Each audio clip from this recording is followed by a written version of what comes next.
Hola, mi nombre es Ángela Gómez y aquí comienza Ella Soy, el programa de los derechos y las luchas de las mujeres.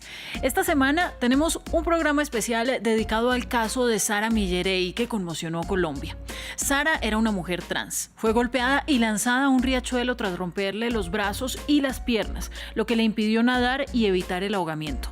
Tras cerca de 2 horas fue rescatada por bomberos y la policía local, pero falleció después de haber sido trasladada a un hospital y su historia, que se volvió titular gracias a la difusión de un violentísimo video de su agresión, ahora es parte de una discusión más amplia liderada por organizaciones y activistas. Especialmente en el departamento de Antioquia, donde la población LGBTIQ+ resiste de múltiples maneras y busca que el crimen de Sara no quede impune. Esta historia es de Manuela Cano, Juan Carlos Zapata y Laura Espinosa.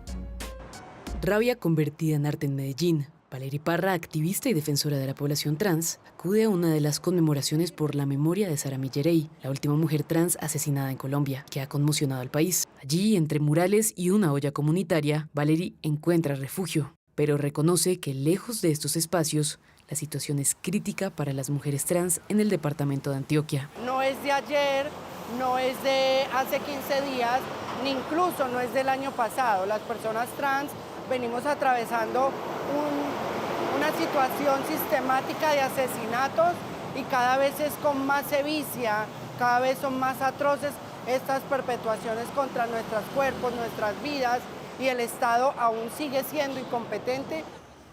La violencia no es nueva en esa región del país, donde la población LGBTIQ+ ha sido especialmente vulnerada.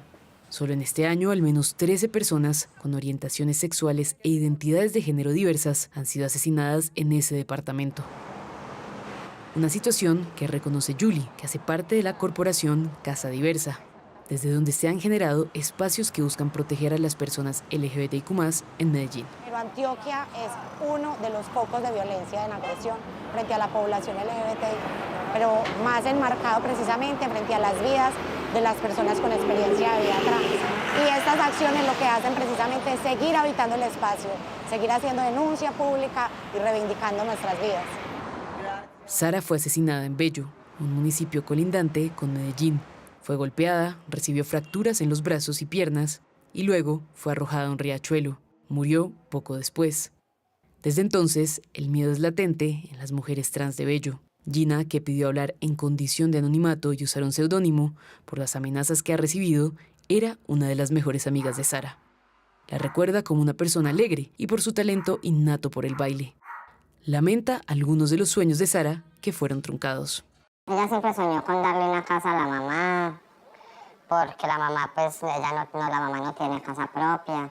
Ella siempre soñaba eso, qué rico conseguir plata, o qué rico irme para otro país y trabajar. La indignación por el asesinato de Sara también arde en Bogotá. Cientos se reunieron en una velatón organizada en la capital colombiana. Pidieron garantías de seguridad para toda la población trans en el país y justicia para Sara.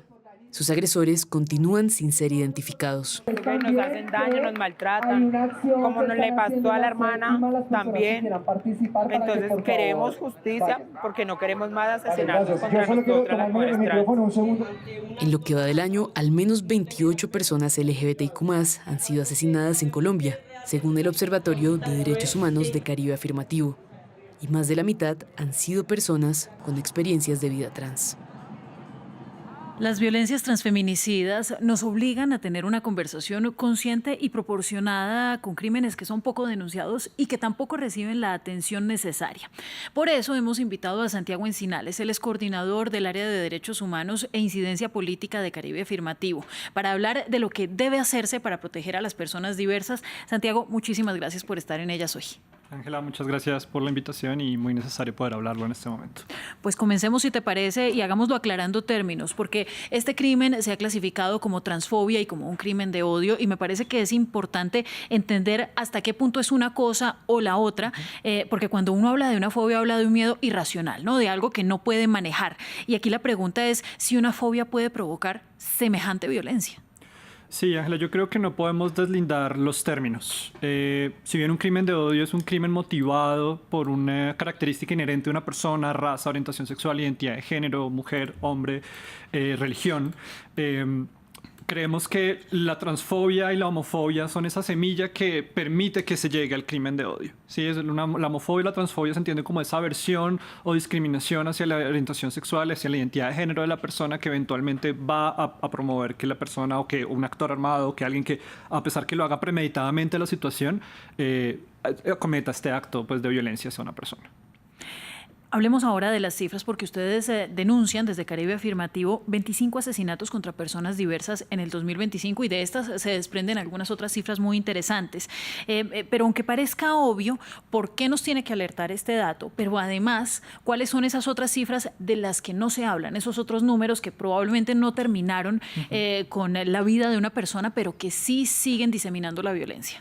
Sí, por supuesto, Ángela. En este caso, quiero hablar, pues, desde el Observatorio de Derechos Humanos de Caribe Afirmativo. Caribe Afirmativo hace un trabajo muy juicioso cada año, registrando las violencias contra personas LGBTI. Entre ellas, no solamente se registran los homicidios, feminicidios y transfeminicidios, sino también las amenazas y también la violencia policial hacia personas LGBTIQ+.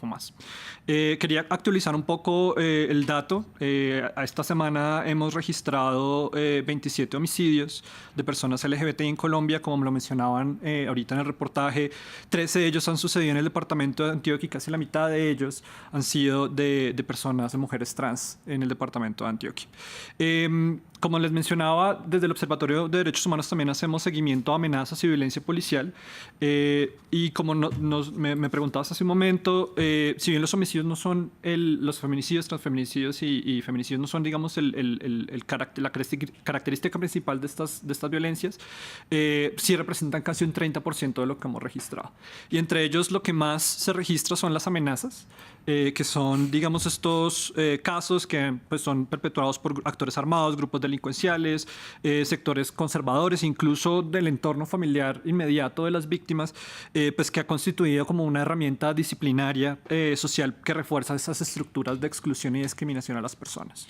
Incluso estas violencias han sido instrumentalizadas a nivel político, de eso ya vamos a hablar en un momento, pero antes de eso yo quisiera que aclaráramos una cifra que se ha difundido ampliamente por medios de comunicación, por sectores académicos, entras a internet y la encuentras muy fácilmente, y es que la expectativa de vida de una persona trans en América Latina es de 35 años o menos. Pero hay otras fuentes que dicen que es una estadística que está mal interpretada de un informe de la Comisión Interamericana de Derechos Humanos por allá en 2015, en el que se analizan 594 homicidios del LGBTIQ+ en diversos países de América Latina, y la mayoría de estas muertes fueron en personas menores a los 35 años. ¿Por qué tenemos que tomar esta cifra con pinzas y ustedes cómo la interpretan? Sí, yo creo que hay que entender también el contexto del que viene esta cifra de la Corte Interamericana, y es que América Latina es una de las regiones más peligrosas para personas LGBTI en el mundo. Esta es una cifra también, pues, que ha sido adaptada por la Superintendencia de Salud para, digamos, tener datos sobre personas trans. Sabemos que es una cifra hace unos años, o 6, 8 años, y si bien puede que falte un poco más de investigación de especificidad en los territorios para poder darla, sí consideramos que la expectativa de vida de las personas trans en América Latina es mucho menor que de las personas cisgénero. Esto entendido por el acceso a derecho a la salud de las personas, las condiciones socioeconómicas, también el acceso a temas laborales, y esto pone en perspectiva, pues, que las personas trans efectivamente tienden a vivir menos, ¿no? También eso está vinculado un poco a la constitución, pues, de estas redes de afecto de las personas trans, que muchas veces sus entornos familiares los rechazan, las expulsan, y esto, por supuesto, va a afectar su expectativa de vida. Pues bien, cuando empezó esta investigación, Sara fue identificada como hombre, y esto, pues, no coincide, por supuesto, con su autopercepción de género, y es de hecho otra violencia más. Y sobre este tema las reacciones, pues, han sido amplias a nivel Colombia y vienen también desde el Congreso. Veamos lo que dijo, por ejemplo, la representante Jennifer Pedraza. Es decir, aquí hay gente dedicada a cazar y a asesinar y a torturar personas con una identidad de género disidente. ¿Cómo me va a sorprender después de escuchar la intervención del secretario de la alcaldía de Bello diciendo que fue un homicidio y negando la identidad de Sara Millarey? ¿No pueden ser más revictimizantes? ¿No pensaron en la violencia institucional que esto implica para ella y para toda su familia y para la comunidad que se va a encontrar a despedirla y a poner este crimen sobre la mesa? Hoy yo quiero exigir justicia para el transfeminicidio de Sara, pero no solo eso. Hoy cursa en el Congreso de la República un proyecto de ley integral trans que, a pesar de que se radicó hace varios meses, no ha tenido aún ni siquiera un debate en la Cámara de Representantes. Bueno, estábamos hablando de la posibilidad de instrumentalización de estos casos a nivel político. ¿Qué pasa con la ley trans en Colombia? Sí, la Ley Integral Trans es un proyecto que desde distintas organizaciones sociales se ha venido impulsando desde el año pasado, fue radicada en el Congreso y busca garantizar los derechos fundamentales de las personas trans en acceso a la salud para procedimientos de reafirmación de género, para temas laborales, para temas educativos y que por supuesto hemos sentido rechazo desde otros grupos conservadores, desde grupos políticos pues, que no están de acuerdo con las orientaciones y diversidades orientaciones e identidades de género diversas y que se escudan en que estas políticas que buscan proteger los derechos de las personas trans y no binarias están en contra de valores fundamentales de la familia e incluso de la niñez, que es así, digamos, como el escudo de estos grupos conservadores y a partir de estos argumentos rechazan, digamos, todas estas iniciativas que queremos promover. Bueno, y el problema es que aquí esto puede ser muy revictimizante. Vamos a escuchar ahora lo que dijeron las autoridades de Bello en una primera instancia, que ha sido precisamente el inicio de este debate y de quienes efectuaron el rescate por la falta de un enfoque de género desde el gobierno, desde la policía, incluso desde instancias judiciales cuando la identificaron inicialmente. Esto fue lo que dijeron. Simplemente en ese momento nosotros hacemos la lectura de la información que reposaba tanto en policía como lo que se le iba a entregar a Fiscalía, la información oficial.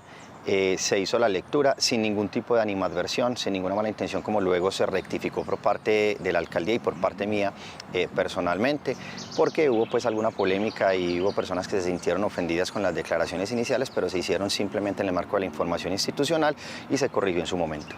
Bueno, Santiago, claramente indica el secretario de Seguridad de Bello que no fue algo intencional y que después se tomaron los correctivos. Ya llegamos al final del programa y yo quiero que como conclusión tú nos hables de cómo se pueden evitar estas expresiones que al final terminan siendo una suerte de bola de nieve que amplifican las violencias y que en los peores de los casos terminan en crímenes tan brutales como el de Sara que hoy estamos revisitando.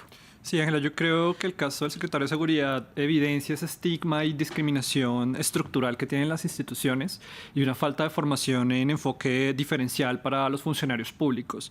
Si bien reconocemos que hay mecanismos, leyes e instituciones que fueron creadas para proteger a las personas LGBTIQ+, es importante reforzar este enfoque diferencial para que los casos puedan ser priorizados y no queden en el limbo, no queden abiertos, se puedan esclarecer los hechos y podamos exigir justicia. Bueno, y de ahí la importancia también de tener una ley integral trans en Colombia y además en todos los países de América Latina. Pues bien, muchísimas gracias Santiago a ti por tu tiempo, a Caribe Afirmativo por aportarnos las cifras y material tan valioso para poder realizar este programa especial que por cierto fue posible gracias al trabajo de Manuela Cano, de Juan Carlos Zapata, de Laura Espinosa, de James Martínez, de Paula Jiménez, de Ángela Gutiérrez y como siempre de nuestro equipo de máster y producción. Para volver a ver este y otros episodios de Ellas Hoy, ustedes pueden visitar nuestra sección de programas en france24.com y nos vemos en una próxima oportunidad.